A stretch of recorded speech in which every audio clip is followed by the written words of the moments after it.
అందరికీ నమస్కారం. వెనకాల ఉన్న వాళ్ళు దయచేసి ముందుకు వచ్చేయండి. వెనకాల లాస్ట్ రోలో ఉన్నవాళ్ళు ముందుకు వచ్చేయండి ప్లీజ్. ఇవాళ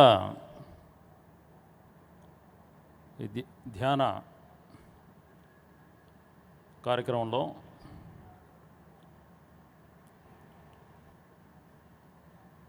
ఇక్కడికి విచ్చేసినటువంటి ధ్యానులందరికీ, ఆర్గనైజర్స్ అందరికీ, వాలంటీర్స్ అందరికీ బెస్ట్ విషెస్.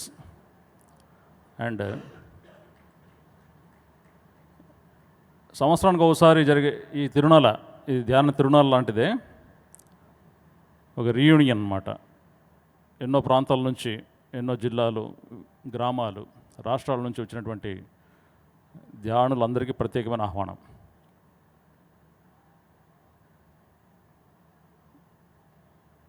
ఇంకా ఎక్కువ టైం వేస్ట్ చేయకుండా నేను మాట్లాడాల్సిన మాటల మీద దృష్టి పెడతాను. నేను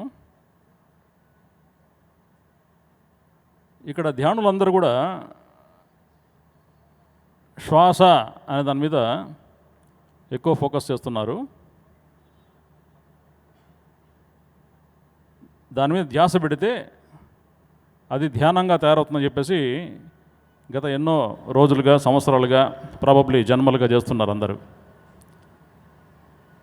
ఈ 3 పదాల గురించి ఈరోజు మనము కొన్ని కొత్త విషయాలు తెలుసుకునే ప్రయత్నం చేద్దాం. ఏ 3 పదాలు? శ్వాస, ధ్యాస, ధ్యానం. అంతే కదా, బేసిక్స్. ఈరోజు చాలా బేసిక్స్ ఓనమాలు తెలుసుకోవడానికి ప్రయత్నం చేద్దాం. ఇంకో రకంగా, ఇంకొత్త ఫ్లేవర్లో.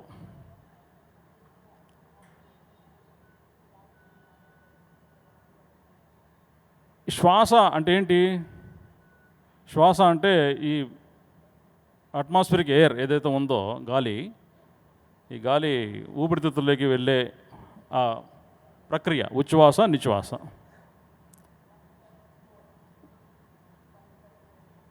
ఆన, ఆపాన. దీని గురించి అనాదిగా ఎప్పటి నుంచో, ప్రాచీన కాలం నుంచి కూడా మన వేదాలు, ఉపనిషత్తుల నుంచి ఎంతోమంది great spiritual masters like Gautam Buddha, Swami Rama, Osho అందరూ కూడా విశేషంగా శ్వాస గురించి నొక్కి వక్కాణించిన వాళ్ళే. ఈ శ్వాస అనేది ఏ విధంగా ముఖ్యం ధ్యానానికి,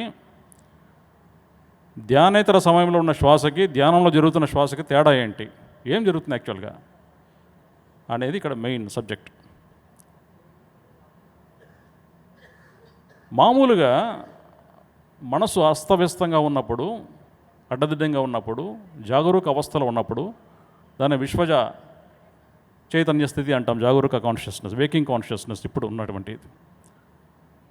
మైండ్ బాగా ఫాస్ట్గా, మానసిక తరంగాలు ఎక్కువగా ఉన్న దశలో ఉన్న శ్వాస ఒక రకంగా ఉంటుంది. కానీ కళ్ళు మూసుకొని దాని మీద దృష్టి పెట్టినప్పుడు శ్వాసలో జరిగే మార్పులు అనేకంగా ఉంటుంది. ఎన్నెన్నో మార్పులు జరుగుతాయి దీంట్లో.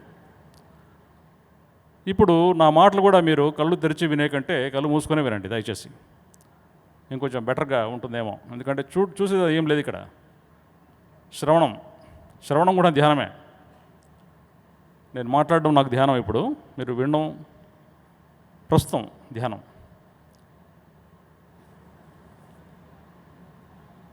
గౌతమ్ బుద్ధుడు వాళ్ళ కేంద్రాల్లో, ఆధ్యాత్మిక కేంద్రాల్లో వచ్చినటువంటి కొత్త వ్యక్తికి వచ్చిన క్షణమే ఈ రకంగా ప్రాక్టీస్ చేయని చెప్పరు. ఏం చెప్పేవాళ్ళు అంటే కాసేపు రిలాక్స్ అవ్వనేవాళ్ళు. ఆయన శిష్యులు గొప్ప గొప్ప మాస్టర్స్ ఉన్నారు, ఎంతో ఎన్లైటెండ్ మాస్టర్స్. గౌతమ్ బుద్ధుడు ఏ విధంగా ఎన్లైటన్మెంట్ పొందారో అదేవిధంగా ఎన్లైటన్మెంట్ పొందినటువంటి ఒక 10 మంది, గౌతమ్ బుద్ధుడు ప్రత్యేకంగా 10 మంది గురించి మాట్లాడాడు. వాళ్ళల్లో సరీపుత్ర, మౌద్గల్యాయన, అనిరుద్ధ, ఆనంద, రాహుల, మహాకాశ్యప, ఇలాంటి వాళ్ళు 10 గ్రేట్ స్పిరిచువల్ మాస్టర్స్.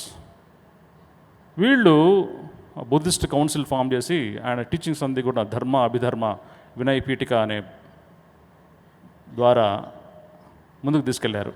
ప్రస్తుతం ఎంతోమంది మిలియన్స్ ఆఫ్ పీపుల్ ఇంకా ప్రాక్టీస్ చేస్తున్నారు ఆయన టీచింగ్స్ని. ఏదైనప్పటికీ కొంతమంది రెస్ట్లెస్గా ఉంటారు. రెస్ట్లెస్గా ఉన్న వాళ్ళకి గౌతమ బుద్ధుడు ఏం చెప్పేవాడంటే, ఫస్ట్ కౌంట్ చేయండి అనేవాళ్ళు. గణన, కౌంట్ ద బ్రెత్, 1 2 3 10 వరకు, 100 వరకు, మిస్టేక్ లేకుండా, అపశృతి లేకుండా. 50 తర్వాత 51 రావాలి. 52 అంటే మళ్ళీ 1 నుంచి కౌంట్. చాలా రెస్ట్లెస్గా ఉన్న వాళ్ళకి గణనతో మొదలుపెట్టేవాళ్ళు. తన ఆధ్యాత్మిక కేంద్రాలన్నీ గౌతమ బుద్ధుడు ధ్యాన కేంద్రాలను లేదు, విహార అన్నారు ఆయన. విహార అంటే రిలాక్స్డ్గా ఉండే ప్లేస్. విహార యాత్రకు వెళ్తాం కదా, ప్రకృతి విహార యాత్రలకి, అంటే రిలాక్స్గా వెళ్ళే ప్లేస్. అక్కడ ప్రయత్నాలు ఏం లేవు. ఒక నదిని మనం చూస్తున్నామంటే ప్రయత్నం చేసి చూడమేం కదా, ఎంజాయ్ చేస్తుంటాం, ఆహ్లాదకరంగా ఉంటుంది కాబట్టి. అలాగే మన శ్వాసను కూడా ఒక నదిలాగా, నదిని ఎట్లయితే అబ్జర్వ్ చేస్తామో అలా అబ్జర్వ్ చేయాలి మన శ్వాసను కూడా. ఒక ప్రయత్నం లేదు ఇక్కడ, ప్రయత్నం ఉండకూడదు. మొదట్లో ప్రయత్నం ఉన్నప్పటికీ కొంతసేపటికి అప్రయత్నంగా జరగాలి, అది టార్గెట్. ఆ తర్వాత శ్వాస ఎలా జరిగితే అలా అబ్జర్వ్ చేయాలి. నో చేంజెస్, పూరక కుంభక లేకపోతే ఇంకో రకంగా మార్చాలి, స్లోగా చేయాలి, ఏం లేదు. జస్ట్ వాచ్, ఎటువంటి ఆలోచనలు లేకుండా ప్లెయిన్గా, న్యూట్రల్గా, ఎటువంటి బయాస్ లేకుండా, ఇలా చేయాలి అలా చేయాలి లేకుండా ప్లెయిన్గా అబ్జర్వ్ చేస్తుండాలి. అబ్జర్వేషన్ ధ్యాస అంటున్నాం ఇక్కడ. దీన్ని అనుగమ అంటారు. అంటే watching the breath as it is, జరుగుతున్న శ్వాసని అలాగే మార్చకుండా అబ్జర్వ్ చేసే విధానం అనుగమ అని పేరు పెట్టారు గౌతమ బుద్ధుడు. ఎక్కడ అబ్జర్వ్ చేయాలి శ్వాసని అని ప్రశ్న వేసుకుంటే చాలా రకాలుగా మనకు ఆన్సర్లు దొరుకుతాయి. భ్రుకుటి మధ్య, నాసిక అగ్రం అని చెప్పేసి. ఆయన ఏం చెప్పారంటే హిరణ్య గర్భలో పెట్టమన్నాడు. హిరణ్య గర్భ అంటే నాభి కంటే క్రింద. దామోదరుడు, పద్మనాభుడు అని పేర్లు ఎందుకు వచ్చాయి? ఆ నాభి ప్రాంతంలో పద్మం ఉద్భవించి కాబట్టి, క్రియేషన్ జరిగింది కాబట్టి. హిరణ్య గర్భ మూమెంట్, మన శ్వాస తీసుకునేటప్పుడు కొంచెం రైజ్ అవ్వాలి అబ్డమిన్, వదిలేటప్పుడు లోపల కొంచెం వెళ్తుంది, చాలా స్లోగా, స్మూత్గా. దీన్ని స్థాపన అని పేరు పెట్టాడు ఆయన, ఈ రెఫరెన్స్ పాయింట్ ఆఫ్ అబ్జర్వేషన్గా. ఆ తర్వాత స్లోగా శ్వాస స్లో అవుతూ ఒక రిథం సంతరించుకుంటుంది. ఈ శ్వాసలో ఉచ్ఛ్వాస నిశ్వాసలో నిశ్వాస చాలా ముఖ్యం, ఎగ్జలేషన్ చాలా ముఖ్యం, ఆపాన చాలా ముఖ్యం. ఎందుకంటే ఎగ్జలేషన్లో మైండ్లో ఉన్నటువంటి ప్యాటర్న్స్ అన్నీ, ప్రోగ్రామ్స్ అన్నీ కూడా ఏవైతే ఉన్నాయో మెకానికల్గా ఉన్నటువంటి అనాలోచితంగా జరుగుతున్న తరంగాలన్నీ కూడా అవి విసర్జించబడతాయి. End of the respiration, end of exhalation ఏదైతే ఉందో, టెర్మినల్ పాయింట్ ఆఫ్ ఎగ్జలేషన్, నిశ్వాస యొక్క చివరి క్షణం, చివరి మొమెంట్, అది వెరీ వెరీ ఇంపార్టెంట్. అది ఆ ఒక్క moment is equal to Nirvana. Entire cycle of శ్వాస అంతా కూడా ఆ ఒక్క మొమెంట్ కోసం అబ్జర్వ్ చేయొచ్చు. ఈ స్టేజ్లో శ్వాస శక్తిలాగా మారుతుంది. శ్వాస, దీన్ని ఈ స్టేజ్ని ఉపలక్షణ అంటారు. శ్వాస ఇంకా నో మోర్ శ్వాస స్వాహ అయిపోయింది, శ్వాస ఈ శక్తి నవ్వు, ఉపలక్షణ అంటారు. ఆ మెల్లిగా ఆ ఉపలక్షణ అనే క్రమంలో ఇంకొంచెం ముందుకెళ్తే, ఇంకొంచెం స్లోగా అవుతాయి, ఇంకొంచెం డీప్గా వెళ్తే, ఇంకొంచెం అంతర్ముఖంగా వెళ్తే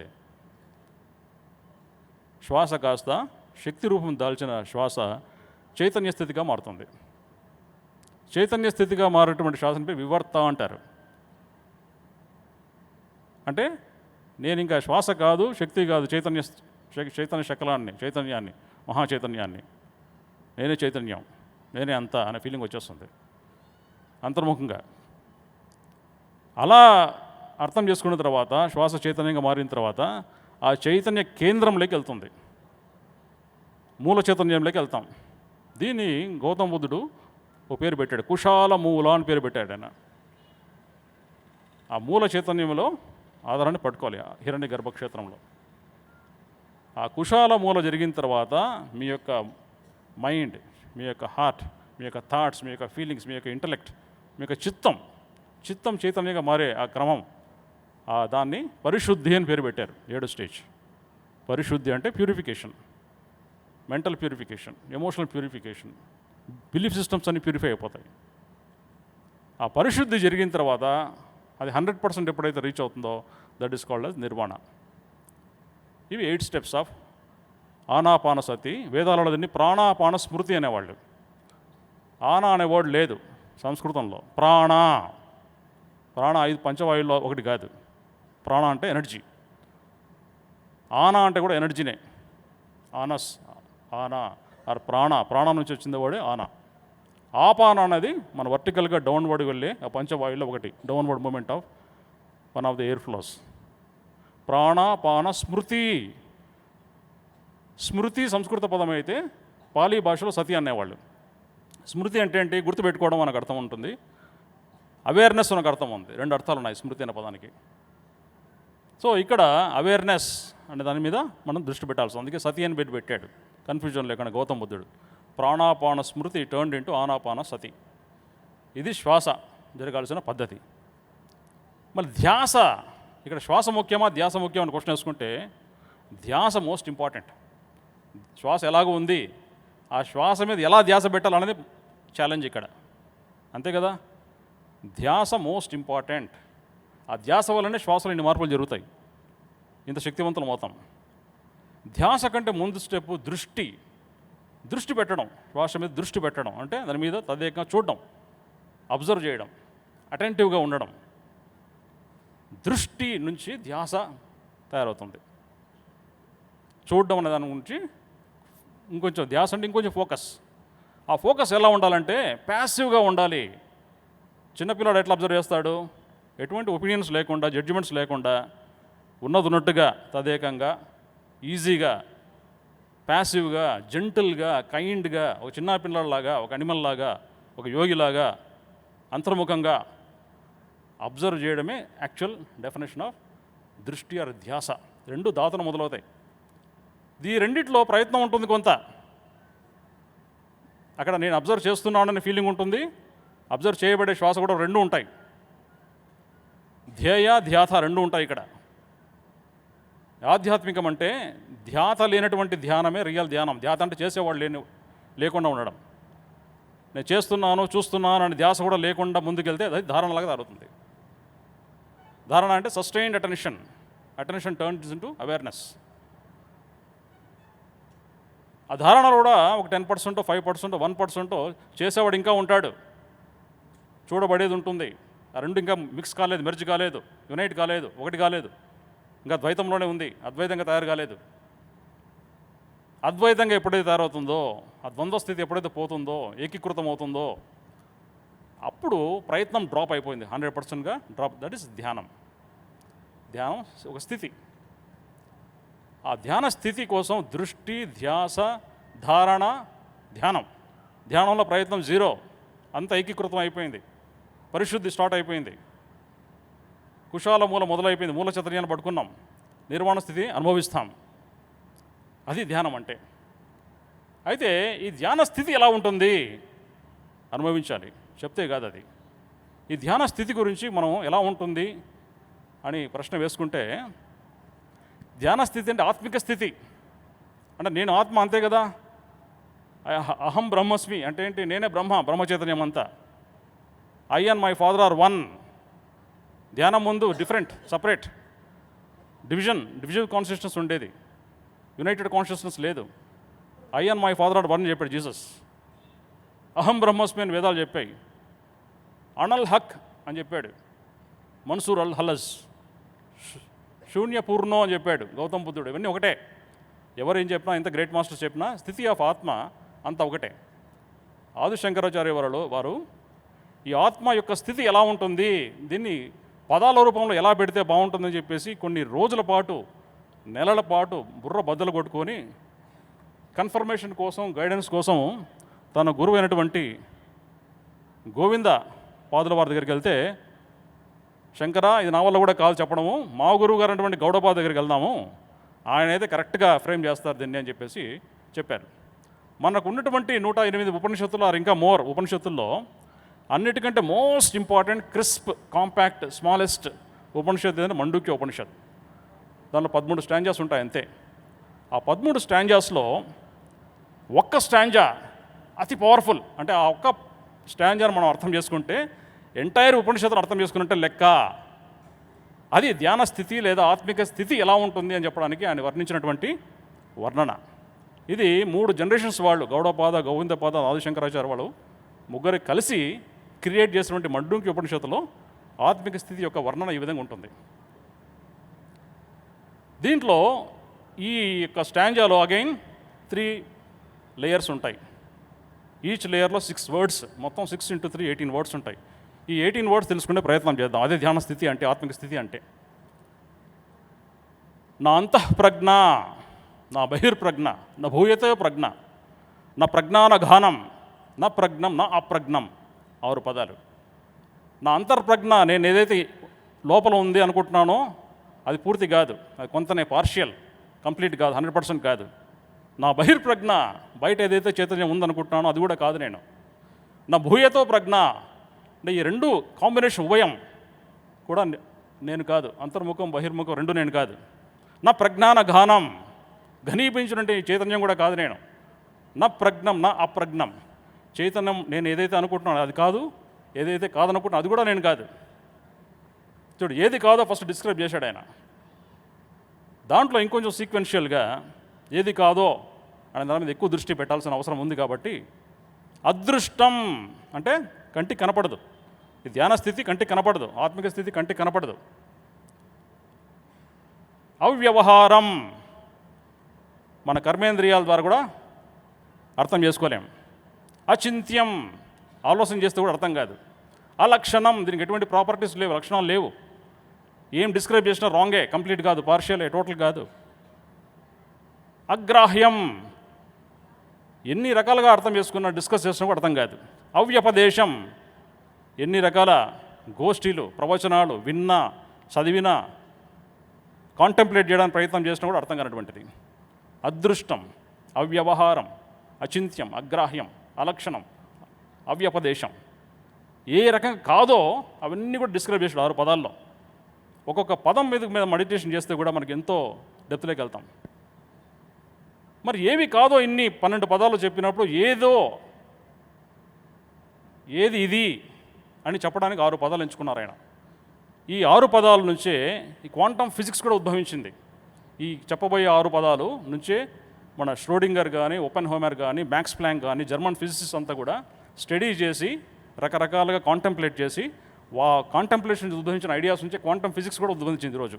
ఈ ఫస్ట్ వర్డ్ నుంచి ఏకత్మ ప్రత్యాయసారం అని చెప్పాడు ఆయన. ఏకత్మ ప్రత్యాయసారం అంటే మనం చూస్తున్నటువంటి జాగరూక స్థితి, స్వాప్నిక స్థితి, సుష్ప్త స్థితి ఏదైతే ఉన్నాయో ఈ 3 ఏకం కావాలి. అంటే కళ్ళు తెరిచినా, కళ్ళు మూసుకున్నా, కళలు కన్నా టైంలో కూడా ఒకటే స్థితిలో ఉండగలిగే శక్తి ఏదైతే ఉందో దట్ ఈస్ కాల్డ్ ఏకత్మ ప్రత్యాయసారం. ఈ 3 కలవాలి, 3 ఒకటి కావాలి అని ఆదిశంకర వాళ్ళు చెప్పారు. ప్రపంచోషమం, ప్రపంచానికి ఉపశమనం చేసేది. శాంతం, శాంతికారిగా ఉండేది. శివం, కళ్యాణికారిగా, మంగళకారిగా ఉండేది. చతుర్థం అన్యంతే, ఈ 3 తప్ప 4వది లేదు. తురియ లేదు, తురియాతీత లేదు. ఈ 3 ఏదైతే కలుస్తాయో, ఎప్పుడైతే కలుస్తాయో అదే తురియ అంటే, అదే నిర్వాణ అంటే, అదే కైవల్యం అంటే, అదే ముక్తి అంటే, అదే జీసస్ క్రైస్తుడ్ అంటే, అదే కృష్ణ కాన్షియస్నెస్ అంటే. చతుర్థం అన్యంతే, 4వది లేదు ఇక్కడ. విశ్వజ కాన్షియస్నెస్ అంటే ఈ యొక్క వేక్ఫుల్ కాన్షియస్నెస్ ఆర్ జాగరూక కాన్షియస్నెస్. నిద్రపోయేటప్పుడు ఉండే సుషుప్త కాన్షియస్నెస్ ఏదైతే ఉందో వైశ్వనార కాన్షియస్నెస్ అంటారు, వైశ్వనార చైతన్యం అంటారు. కలలుగరే కాన్షియస్నెస్ స్వాప్నిక స్థితి, ప్రాజ్ఞుడు అంటారు, ప్రాజ్ఞా కాన్షియస్నెస్ అంటారు. ఆ 3 ఎప్పుడైతే ఏకీకృతం అవుతాయో ఏకత్మ ప్రత్యయసారం, చతుర్థం అన్యంతే, అద్వైతం, ఇదే అద్వైతం. స ఆత్మ సవిజ్ఞేయ అని చెప్పేసి చాలా వినయంగా, అద్భుతంగా ఆత్మిక స్థితి, ధ్యానక స్థితి గురించి వర్ణించాడు. సో ఇక్కడ శ్వాస ఏ విధంగా మారుతో మనం తెలుసుకున్నాము, ధ్యాస ఏ విధంగా ఉండాలో మనం తెలుసుకున్నాము. ఆ ధ్యాస వల్ల సిద్ధించే ధ్యానం ఏదైతే ఉందో ఈ ప్రాణ ప్లస్ అపాన సమానంగా ఎప్పుడైతే తయారవుతుందో ఆ సమాన స్థితి ఆర్ ధ్యాన స్థితి ఆర్ ఆత్మిక స్థితి ఏ విధంగా తెలుసుకున్నాము. ఇది తెలుసుకొని ఉట్టి మాటలతో కాకుండా ఆచరించి ప్రతిరోజు ధ్యానేతర సమయం అంటూ లేదు ఆధ్యాత్మికలో. ధ్యాత లేని ధ్యానమే ఆధ్యాత్మికత అంటే. అంటే చేసేవాడు అనేవాడు పూర్తిగా విసర్జించబడి ఎప్పుడైతే పడతాడో అదే ఆధ్యాత్మికత అంటే. చేసేవాడు లేడు, ప్రయత్నం లేదు ఇక్కడ, అప్రయత్నంగా జరగాలి. జెంటిల్గా, ప్యాసివ్గా, స్మూత్గా, సాఫ్ట్గా మన శ్వాస తిలాదారా అంటే నూనె యొక్క ఫ్లో, ఆయిల్ ఫ్లో లాగా ఉండాలి, వాటర్ ఫ్లో లాగా కాదు. అలజడి లేదు ఇక్కడ, అంత స్మూత్గా ఉండాలి శ్వాస. ధ్యాస అంతా దాని మీద ఉండాలి. ధ్యానేతర సమయం లేదు అంటే ఏంటి? ప్రతి క్షణం కళ్ళు తెరుచుకున్నా కళ్ళు మూసుకున్నా మీ మూల చైతన్యం ఉండగలగాలి. That is a real mastery, ultimate mastery. So thank you my dear friends.